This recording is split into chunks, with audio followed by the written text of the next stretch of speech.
when we started 2 years ago, in the Bekaa, in the north, people started coming in by the end of March 2011. In the Bekaa, by May 2011, they started coming. And Caritas was the only one there to greet them because we are in the field. We have offices all over the country, you know, we have centers all over the country. Certainly, we started with few thousands, 2, 3, 4, 5,000.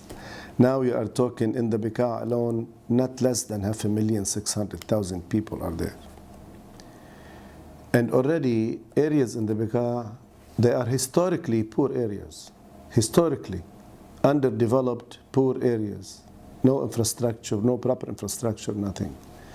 So imagine people adding up to that.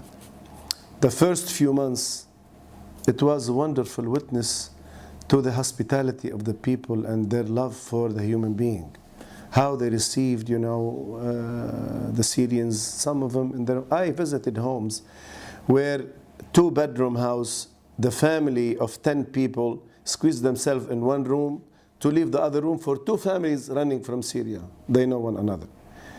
It's a beautiful witness of the human, you know, love and solidarity. But this, how long could it go?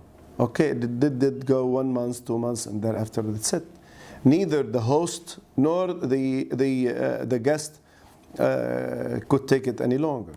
That's why it's getting all the more really difficult. Meanwhile, many people didn't find a shelter, didn't find a place. So they set up their own tents.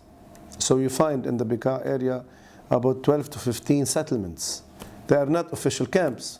Practically, they are camps. They have rented out, you know, private property and set up tents there so that they can house their families. They live in very pitiful conditions, no infrastructure, nothing. And now we are witnessing health epidemics, you know, spreading all over the place, different things.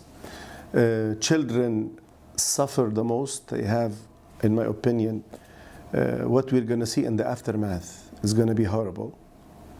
Women left alone, many of them, around 1,000 women, of those we help, are the heads of their families because their husbands either were killed or are still in Syria, back in Syria.